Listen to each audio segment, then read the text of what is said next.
All right, so in this video, what I want to talk about is how to recognize discouragement or discouraging things as encouraging. And here I'm thinking mostly about the process of inner exploration. You know, if you're meditating, you hear my little baby in the back seat here a little bit. If you're meditating, if you're contemplating, or if you're just kind of going about your day-to-day life and you're noticing inside thoughts arising, impulses arising, sensations arising that feel discouraging. Sometimes we'll feel hostile. Sometimes we'll feel kind of like it's a deterrent, an intense resistance. I know that for me, I will sometimes have horrific kind of thoughts, images, or impulses come to mind, things I know I don't want to do, thoughts about acts of violence or things like that would horrify me if I were to see it happen in real life. And yet in my mind's eye, it's like sometimes relentlessly there's this image coming up of that thing happening. And what I want to do first of all is acknowledge that that's a really difficult thing to experience in real time. What I'm talking about here is really easier said than done. But what I have found is that, when I am encountering those difficulties, what I remind myself that gives me some comfort and some encouragement is I wouldn't be feeling this intense resistance. I wouldn't be encountering such sometimes vicious and hostile pushback if I wasn't making progress, if I wasn't getting towards something. And I have a couple analogies here that I think hopefully kind of bring the dynamic to light. One is like a massage, right? So let's imagine that you've got some deep knots and deep tension, say in your shoulders, your back, your neck, and someone can give you a very light, caressing massage, and that can feel really good, right? But usually what that's going to do, that kind of light caressing massage, is just bring some comfort and some relief, maybe a bit of a feeling of intimacy and things like that. But it's not likely to get down into those knots and really begin working and releasing some of that deep tension. When you go and you get a massage from a professional and they're really digging in there, right, it hurts. It can sometimes feel like, if you were taking it out of context, if you just were kind of wake up in the moment and feel what was happening to you, it may feel like someone was attacking you or trying to hurt you. And what I think we know is in the massage, right, if it's hurting, obviously not in a way that's injury, but if it's hurting like in that deep release of tension way, like you're getting onto the knot and you're really working the knot, that's actually a sign that you're making progress, right? That the masseuse is getting in and hopefully releasing some of that deep tension that brought you to the massage table to begin with.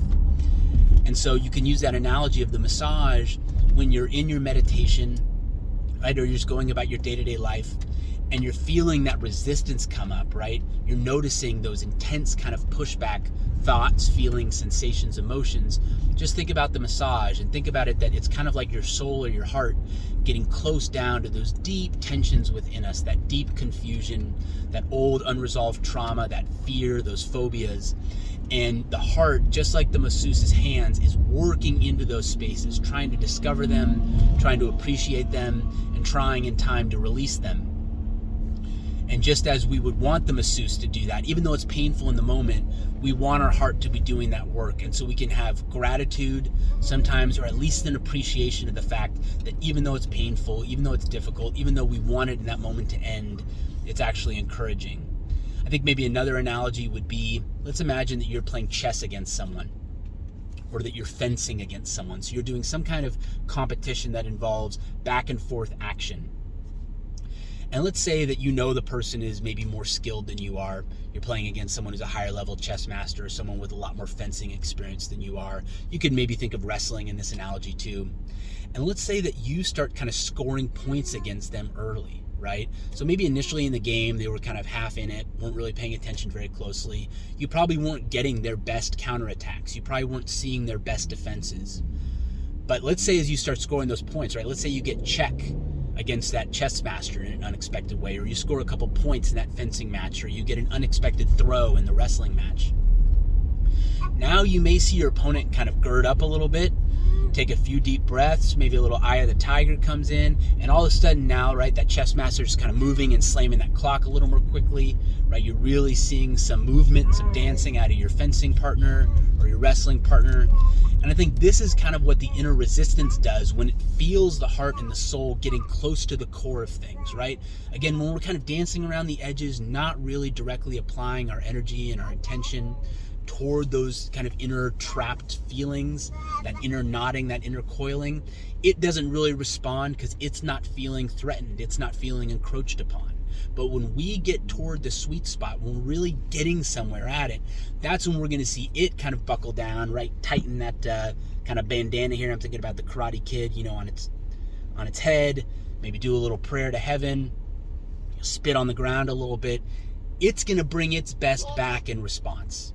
And so I think to maybe kind of tie all this up, when you feel like you're getting some really nasty punches or kicks or kind of ninja stars thrown at you from inside, and that feels like an inner war, it feels like an inner hostility, right? Honor that part of the experience, honor that kind of negative framing of it, but then see if you can also honor a different framing, this framing really of encouragement, which is, hey, you would not be getting this really high scale kind of up-tempo and high-intensity resistance if you weren't getting somewhere, right? This resistance, this deterrence is an indicator of progress.